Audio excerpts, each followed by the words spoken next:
আসসালামু আলাইকুম প্রিয় শিক্ষার্থীরা, আশা করি তোমরা সবাই ভালো আছো। তো আজকে আমরা প্রথম ক্লাসে শিখব একটা ডেস্কটপ বা ল্যাপটপ অন করার পরে আমাদের সামনে যখন এরকম একটা স্ক্রিন আসে তখন আমরা ফাঁকা জায়গায় কার্সারটাকে রেখে মাউসের রাইট ক্লিক করব এবং 3 নম্বরে দেখব রিফ্রেশ আছে। তো আমাদের কম্পিউটারে কাজ করতে করতে বেশ কিছু জাঙ্ক ফাইল তৈরি হতে পারে, যার ফলে কম্পিউটার একটু স্লো কাজ করতে পারে।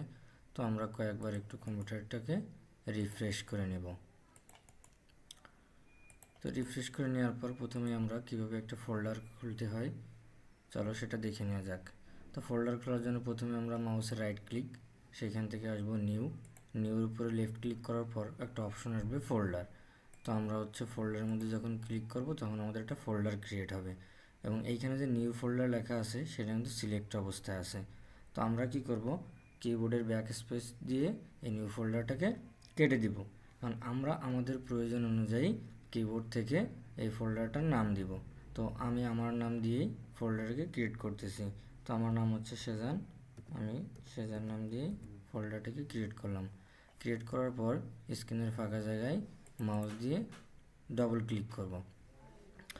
ডবল ক্লিক করে দেখো আমাদের ফোল্ডারটা কিন্তু ক্রিয়েট হয়ে গেল।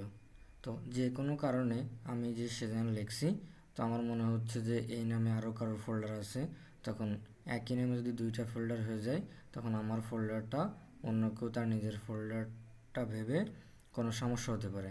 তো আমি এইখানে আমার ফোল্ডারটাকে আমার পরিচয় করার জন্য আমি রিনেম করব।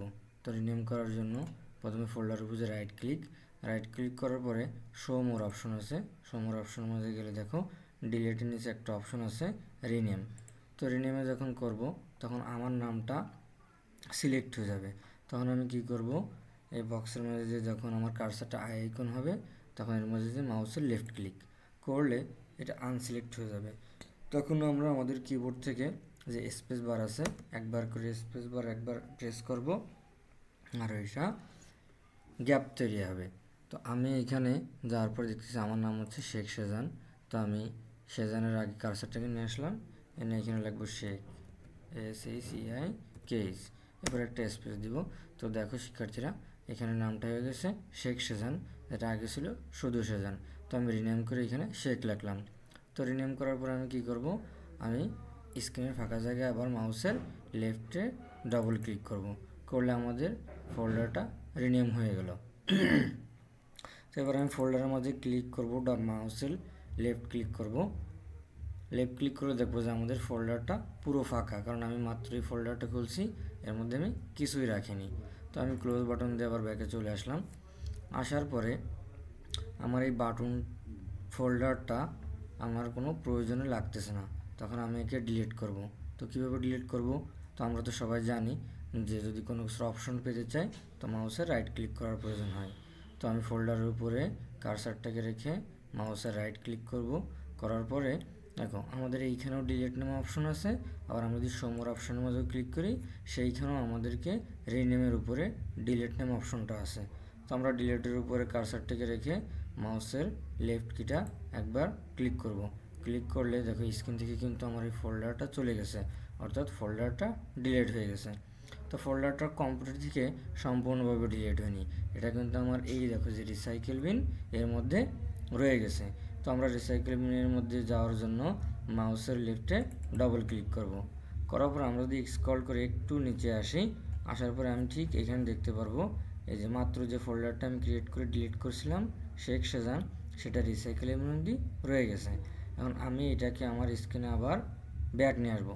তো সেজন্য আমাকে কি করতে হবে, এই শেখ সেজান যে ফোল্ডার এর উপরে কার্সারটা নিয়ে মাউসের রাইট ক্লিক, আমি এখানে প্রথমে একটা অপশন পাবো রেজিস্টোরের উপরে কার্সারটা নিয়ে মাউসের লেফট ক্লিক করলে দেখো এখানে সেই শেখ সেজান লেখাটা নেই।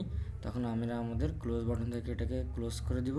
দেওয়ার পরে দেখতে পারবো আমি যে শেখ সেজান থেকে মাত্র ফোল্ডারটাকে ডিলিট করে দিয়েছিলাম সেটা আবার স্ক্রিনে ফিরে আসছে। কিসের মাধ্যমে, রিসাইকেল বিনের মধ্যে থেকে রিস্টোর করার মাধ্যমে। এখন কোনো ফোল্ডারকে রিসাইকেল বিন থেকে যদি সম্পূর্ণভাবে ডিলিট করতে চাই তাহলে আমরা রিসাইকেল বিনের মধ্যে যাওয়ার পরে যে কোনো একটা, যেমন এখানে সেজান নামে আরও একটা ফোল্ডার আছে, তাহলে আমরা তার উপরে রাইট ক্লিক করব, রাইট ক্লিক করার পর দেখো এখানে ডিলিট নেম অপশন আছে। এখন যদি আমি ডিলিটের উপরে ক্লিক করি তাহলে এই ফোল্ডারটা আমার কম্পিউটার থেকে সম্পূর্ণভাবে ডিলিট হয়ে যাবে। তো আমি ডিলিটের উপরে কার্সারটা নিয়ে মাউসের লেফট ক্লিক করলাম, করলে আমাদের কাছে একটি বক্স আসলো। আমি ইয়েসে ক্লিক করলাম, ইয়েসে ক্লিক করলে এটি সম্পূর্ণভাবে আমার কম্পিউটার থেকে ডিলিট হয়ে গেল। তখন আমি আবার এখানে ক্লোজ বাটন থেকে ক্লোজ করে দিলাম, দেওয়ার পরে আবার স্ক্রিনে ফিরে আসলাম। এখন আমি চাচ্ছি যে আমার এই ফোল্ডারটা ডিলিট করলে রিসাইকেল বিনের মধ্যে থাকবে না, স্ক্রিন থেকেই সম্পূর্ণভাবে আমি একে ডিলিট করে দিতে চাই। সেক্ষেত্রে আমাদের কী করতে হবে, আমরা শিফট চেপে ধরে ফোল্ডারের উপরে কার্সার নিয়ে মাউসের রাইট ক্লিক করব। রাইট ক্লিক করার পরে আমাদের এখানে যে ডিলিট নেম অপশন আছে, ডিলিট নেম অপশনের উপরে যে মাউসের লেফট ক্লিক করব, আমাদের সামনে একটি বক্স আসবে, আমরা এসে ক্লিক করব। এসে ক্লিক করলে দেখতে পাচ্ছি যে স্ক্রিন থেকে ফোল্ডারটি সরে গেছে, অর্থাৎ ডিলিট হয়ে গেছে। তো এটা পার্মানেন্টলি ডিলিট হয়ে গেছে, রিসাইকেলেবলের মধ্যে আর নেই। তো এইভাবে আমরা চাইলে যে কোনো একটি ফোল্ডারকে পার্মানেন্টলিভাবে ডিলিট করতে পারি। তো এরপরে শিক্ষার্থীরা দেখো, আমরা যদি চাই যে আমাদের এইখান থেকে এসে আমাদের ডিসপ্লেটার থিমের কারণে আমাদের লেখার বুঝতে সমস্যা হচ্ছে, তখন আমরা আমাদের ডিসপ্লে থিমটাকেও চেঞ্জ করতে পারি। তো চেঞ্জ করার জন্য মাউস দিয়ে স্ক্রিনের ফাঁকা জায়গায় রাইট ক্লিক, ডিসপ্লে ঠিক নিচে আছে পার্সোনালাইজ, এর উপরে কার্সারটা নিয়ে মাউসের লেফট ক্লিক দেওয়ার পরেই দেখো select A theme to apply. তো আমাদের এখানে মোট 6টা থিম আছে। তো আমার যে থিমটা পছন্দ আমি শুধু তার উপরে যে মাউসের লেফট ক্লিক করব, লেফট ক্লিক করলেই ওই থিমটা আমার স্ক্রিনে চলে আসবে। তো এইভাবে আমরা চাইলে আমাদের যে ডেস্কটপ বা ল্যাপটপ এর থিমটা পরিবর্তন করতে পারি। তো এরপরে শিক্ষার্থীরা, আমার যে ডেস্কটপ বা ল্যাপটপ এটা র্যাম কত, প্রসেসর, তারপরে হচ্ছে আদার্স যে বিষয়গুলো আছে সেইগুলো যদি আমি দেখতে চাই, তাহলে আমাদেরকে ডেস্কটপ বা ল্যাপটপে দিস পিসি নামে যে অপশন আছে, এই দিস পিসি নামে অপশনের উপর রাইট ক্লিক করতে হবে। রাইট ক্লিক করলে পিন টু স্টার্টের ঠিক নিচে আছে প্রপার্টিস। তো আমরা প্রপার্টিসের উপর যে লেফট ক্লিক করব, লেফট ক্লিক করলেই আমাদের সামনে চলে আসবে। দেখো এখানে ডিভাইস নেম, প্রসেসর, তারপরে ইনস্টল র্যাম কত, device ID, product ID, system type, pen to touch, edition কত, ভার্সন কত, ইনস্টলড অন কত, ওএস বিল্ড কত, এক্সপিরিয়েন্স কত, সবগুলো বিষয় কিন্তু দেখা যাচ্ছে। যে আমাদের এখানে র্যাম আছে 8GB, প্রসেসর 12 জেনারেশন, এখানে আছে কোর i5 1.30 GHz, এটা ওয়ালটন কোম্পানির ল্যাপটপ, সিস্টেম টাইপ হচ্ছে 64 বিট, এডিশন হচ্ছে উইন্ডোজ 11 হোম, ভার্সন হচ্ছে 24H2, যাবতীয় যে বিষয়গুলো আমরা এখানে দেখতে পাবো। তো এইভাবে আমরা তার কনফিগারেশনটা কি ডিসপিসির মাধ্যমে রাইট ক্লিক করে জানতে পারলাম। তো আমরা এখান থেকে আবার ক্রস করে ব্যাকে চলে আসলাম। তো শিক্ষার্থীরা, আজকে ছিল ঠিক আমাদের